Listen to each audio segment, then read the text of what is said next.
Disruptor kinetic field AoE increased from 325 to 340. Small change, but just a little bit bigger. Mm-hmm. Dragon Knight. Base damage induction increased from 20, 25, 30, 35 to 35. It's now a straight 35%. Yeah.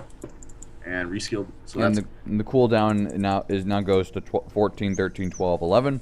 Increased the damage to 4%. They're trying to make him actually a good carry now. I like it. Trying to put him in the meta. Bad one. He was just not. There were better picks. There were better picks, but that damage reduction change is really big because now you can just get a value point in it. But I'd like the max free fire anyway as a nuking type. Gust cast point improved from 0.4 to 0.25, so it's faster to cast now. Shit. Hold on. Yep. Earth Spirit Boulder Smash knockback speed reduced from 1200 to 900. Eh. Nerf of Boulder Spirit. Just a nerf. Just a nerf to them both. Base movement speed reduced from 205 to 295. Once again, just all right. He's a rock man. Indeed. All now, boys, come on and slam, and welcome to the jam. Enchant Totem becomes a 900 range ground target ability, causing you to jump up in the air and land at the target spot, casting Enchant Totem there. Self-casting the ability will make it behave in its original so basically, form. they turned Earthshaker into Michael Jordan. Come on and slam, and welcome to the jam. Exactly. Come on and slam. I think they're actually trying to make Crit Shaker a legitimate thing. Please, Mr. Lizard. Please, no. Anyway. The Elder Titan. No one plays this hero. Anyway, let's go. Move on. No. No. Elder Titan. Echo Stomp damage increase from 80, 90, 100 to 110 to 85, 110, 135 to 160. Please play this hero. Echo Stomp grace period for waking up units with damage increased from 0.65 to 0.8, so you can damage them a little bit longer. Please play this hero. Enchantress damage. Impetus damage reduced from 25% to 22%. You know, this ties in with the whole Hurricane Pike thing because it was going to be stupidly strong. So max damage effectively reduced from 625 to 385. Yeah. Yep. Okay. Enigma. He can now use demonic conversion on Beastmaster's animals. Whatever. Captain No Face. Here we go. Faceless Void. Time Walk cast. He got nerfed again. He's bad. Okay. So bad. Anyway. Somebody please tell me that Zeus is getting a nerf. Yeah. There and he's getting a nerf. It's not. He didn't. You realize he absolutely deserves a nerf. We're gonna pause right here. He didn't need one. He really didn't. He was just really good for the meta because he was still squishy. He was still frail. He was still fairly easy to kill and was still blocked by Black King Block. Like he was fairly well balanced for this patch. There's only one hero that was particularly OP, and that was OD, and the OD got a slight nerf. Like this is not. You're not gonna see a new meta born from this. You're gonna see basically a tweaked meta of the last meta. Tweaked last meta. Anyway. Although I do think some people are going to coming back into the meta. True, but we'll get there. Time Walk cast range increased from 625 to 675. Nice. Cast point increase, so they slowed it down from 0.2 to 0.3, longer to cast. Time dilation cooldown increase from 18 to 22 at max rank. Time slow rescaled from 7, 8, 9, 10 to just 8. No time lock no longer deals double damage inside Chrono at Cry. Time lock now deals from 70 damage to 125 damage. Okay. Scepter no longer increases Chronosphere's duration, so now no longer need to buy a Scepter on him. Why he wasn't that strong to begin with? I feel like they're trying to make Utility Void a thing. But why would? But that would mean why would they remove the Scepter buff for it? That's the thing. I'm sorry. Scepter reduced the cooldown for it, so they are trying to make Utility Void a thing. Yeah. That's not very useful. Please stop, Mr. Lizard. It's not gonna happen. Bring him back to the Triad. Exactly. He's the disgraced king. He's the disgraced king of the because he was the guy who could murder an entire team in one Chrono, and now he can't do anything. Yeah, he's really kind of fucking potato. Now the whole point is you pop the Chrono, go in and get a little damage on people. He's now basically a shitty Naga Siren. Pretty much. He's just trying to set up the team fight. He's not even trying to kill anybody. I've never found him to be that useful because he used to be useful because he's he'd be a hyper carry, but now he's just he's too frail to hyper carry, and now he doesn't deal enough damage to hyper carry. So I'm not feeling the void Not feeling it. Yeah, I'm not feeling it either. So Viewer Acceptor on Gyrocopter adds a side gunner. This is, by the way, I'm just going to preface this one by saying this one is straight off Reddit. This buff is straight off Reddit. Adds a side gunner. Fires an automatic attack at a random unit within 600 AoE every 1.4 seconds. Same firing rules as Rocket Barrage, but does not stack, but does not attack while invisible and is disabled by break. This basically means he can attack twice. How do I describe this? He can attack at the same time. Like, so, let me see. I want to know, same firing rules as Rocket Barrage. Fires while disabled, but not while hidden from the map. Okay, so if this keeps all of his, if this is basically an extra attack, then this is a massive damage. This is a 50% damage. No, this is 100% damage buff to Gyrocopter. No, 50 because of the time duration. Math is hard. Mm-hmm. It is a damage increase to Gyrocopter. But his base damage reduced by 4. Not that big a deal. But when he gets items, though, because he's attacking more often, he's dealing more damage. Yep. Berserker's Blood max attack. Fucking my life. Yep. Okay. His max attack speed has gone up. Basically, at max level, it used to be 280. Now it's 340. I'm gonna cry. I cry every time. So now, now Huskar is no longer anti-magic. He's now anti-everything. Yeah. Well, no.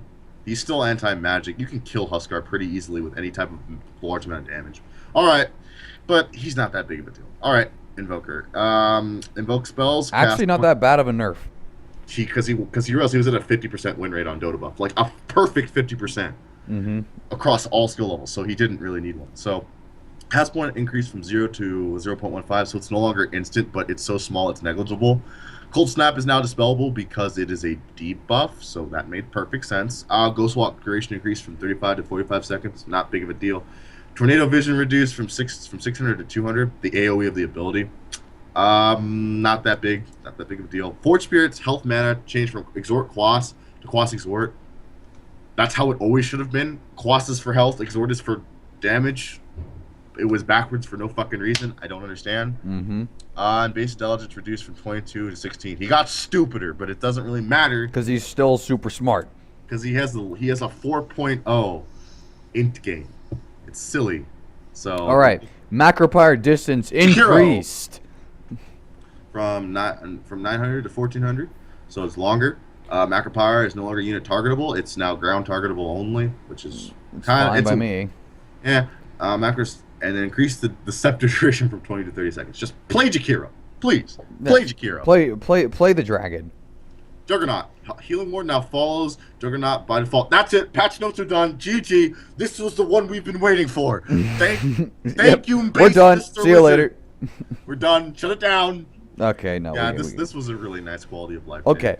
Keep Cuddle. Movement speed increased from 315 to 335, so no longer buy boots? No, this is the same speed as Chaos Knight. They're both on horses. This is to match his speed because Chaos. It was one of those aesthetic changes that's just like, sure, why not? Okay. Kunkka's Torrent got a little bit of a buff. It's now the damage now dealt over 8 ticks. The stun duration is increased a second, 1.6 seconds. Yeah, points. And then now it actually scales mana. Yep, and base armor increased by 2. So those are just really nice buffs to Kunkka. Not too major, but pretty good. It's just enough to make him a little more useful. I was hoping for... Yeah, just to make it a little bit more useful. All right, Legion Commander. I was hoping for a third bullet point that said remove Jungle Legion, but I sadly do not see that. Yeah, anyway, no, people are still going to do Duel that. no longer ignores disarm and ethereal states on target, so it's a nerf to Duel, because Duel used to go through everything, but now it kind of it follows more sense, because Ethereal Blade was meant to counter physical, so they're like, yeah, Duel's not going to go through all this bullshit. And Scepter duration increased from 6.25 to 8 seconds. Don't pick up Scepter on Legion. Please don't. It's not really worth. If you can't win the duel in that soon, then I mean. Yeah, just don't. Yeah. Legion's not a good hero. Okay, Frost Blast and Chain Holy Frost. Jesus! Frost Blast and Chain Frost slows are now independent debuffs. That means they stack. Chain Frost no longer jumps to zombies. Holy shit! So now you're not gonna run away from Lich. You're gonna go like normal. And thanks to the arranged creep experience buff, now he can actually farm his own creeps. He can farm his own creeps. Mr. Lizard, what have you done? Yep. I don't want to die to the frosty zombie. Okay, fine. Life Stealer nerf. Thank fucking God. Though I don't think they went far enough, but we'll get They there. didn't need it. He didn't really need it. Okay, Infest can now only target Ancients with level 2 and level 3, and Strength Exactly. gross increase from 2.4 to 3.0. The Strength I don't really care about. It didn't really matter. It doesn't really matter. I think it should have been, if you want to jump in Ancients, it has to be level 3 or you have to get Ags. Because Oh, there you go. it's too stupidly it was way too stupidly overpowered when like a level 6 Lifestealer could jump on a fucking Golem and just walk down the lane and kill you without even trying. Yep. So. And that also makes the meta abuse strat a little harder. It gets rid of that shit because you have to wait later, and by that time they can most likely just kill the golem. Yep. Lone Druid, Spirit Bearers, and Tingle now uses pseudo random distributions. That's like nice. I said, you're getting rid of true RNG, going to pseudo random, less infuriating. Like I believe there's a couple games ago we were playing with a Lone Druid who was like, "What the fuck? No entangles." Yep. And so now there's Battle cry damage reduced from 90 to 90, 120, 150 to 70, 100, 130, whatever. less structure rape, more keeps it tones them down a little bit. Yep. Luna gets an agility growth. Luna. Oh God, please don't do the accent. Selling mayonnaise. Mayonnaise. Yep, pretty much. Increased to 3.3. She was an agi carry. She really needed it because she was kind of shitty. Because it's Pretty like you much. could have just picked, Jug or pretty much PA, any other agility carry. Because I mean, she's kind of shitty. Yeah. But now pretty she's much. a bit better. But BKB nerfs are always bad for her. All right, now Magnus's base HP regeneration has been increased from 0.25. Is increased from ass to slightly less ass. And his base damage has been increased. He's a rhinoceros. He doesn't need a regen. Yeah. Now Medusa. Stone damage amplification increased from 30, 40, 50% to just 50%. Stone gauge duration rescaled from 6 to 5, 6, 7, and stone gauge slow reduced from 50% to 35. This is just a rebalancing just to keep her in the meta. Basically, it's basically supposed to, now it's turning it into more about the damage amplification than the movement slow. Yeah, and this is because it was a get out of jail free card, so they got rid of that shit. And what was I gonna say? Oh, because this is the whole patch, right? Is trying to push it towards a late game oriented thing. That's why we're seeing we'll get to Spectre, but Spectre didn't get like a nerf at all, like a very slight. Yeah, Casey, I want you to join in when we get to Spectre. Okay. All right. So Meepo. Base damage increased by 4. Okay, sure, why not? Whatever. Added Scepter to Marana. It now passively triggers Starstorm every 8 seconds. If there are no units in the spell waits until there is a nearby enemy. Does not trigger if the enemy does not see you. Passive proxy is a little bit break. Does this still use mana? I hope not. But actually, at the same time, I'm not sure if I wish it. If I want it to or not. Because if it did, it would like make it not useful. But if it didn't, it might make her slightly overpowered. But the thing is, you have to group up for Starstorm. So I mean, Yeah, so you can just leap in and just call down orbital strikes on people. Yeah. Alright. Pseudo Luna. Pseudo Luna. Anyway. God. Morphling. Replicate damage dealt increased from 50% to 80%. Oh, God. Oh, baby. Water Pants just got a massive buff. Hybrid cooldown reduced from 120 to 70. Play Morphling. Too bad no one plays Morphling. Yeah. Because they were reduced to Shotgun Morphling died. Anyway. Hey, remember, as Period Flex once said, if Morphling himself does a buttload of damage, and his illusion does half a buttload of damage, I mean, and he attacks you, I mean, that's a demi buttful. Dear God. No, it's a shitload of damage. If Morphling himself does a shitload of damage, and then his replicant does like half a shitload of damage, I mean, that's a demi buttful. Dear God. Okay. All right. Naga Siren. Mirror image illusion damage increased from 35% to 40% max rank. Just to make her more powerful. Song of the Siren regeneration rate increased from 8% to 10%. Healing, AoE healing is based. Scepter. Song of the Siren now affects units like golems, so it affects the ancients now. Nature's Prophets. Tree Ant bounty increased from 20%, 20 gold to 24 gold, and Tree Ant vision reduced from 1,000 day, 800 night to 500. Thank God. Yeah. I hate this guy. Nature's Prophet can die in fucking fire. No one likes Been him. nerfed. Okay. Necrophos. Reaper Scythe, the respawn penalty reduced from 30 to well, scales up to 30 now, 10, 20, Yeah. 30. The damage factor increased, well, rescaled rather, from 0, 0.4, 0.6, 0.9 to 0.6, 0.7.